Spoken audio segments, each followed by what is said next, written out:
খারাপ সময়টা হয়তো অতীত হয়ে যায়, কিন্তু মানুষের খারাপ ব্যবহারটা কখনো অতীত হয়ে যায় না। শুধু নিজে থেকে কথা বলা বন্ধ করে দেখো, দেখবে অনেক আপনজন বড় হয়ে যাবে। আসলে কেউ আপন হয় না। যারা তোমার ক্ষতি চায় তাদের আঘাত করবে না, তাদের সামনে একটু হাসি মুখে বাঁচবে। দেখবে তুমি আঘাত করলে যা কষ্ট পেত, ওরা তার থেকেও বেশি কষ্ট পাবে।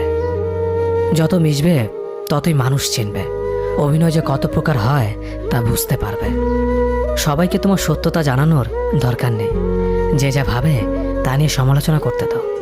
বেঈমান মানুষগুলো কখনো অপরিচিত মানুষ হয় না, খুব কাছের মানুষগুলোই বেঈমান হয়। মানুষ চেনা শুরু করলে এমনিতেই বন্ধুর সংখ্যা কমে যাবে, এটাই বাস্তব। 3টি কথা মনে রাখবেন: যে তোমাকে সাহায্য করে তাকে কখনো ভুলে যেও না, যে তোমাকে ভালোবাসে তাকে কখনো ঘৃণা করো না, যে তোমাকে বিশ্বাস করে তাকে কখনো ঠকিও না।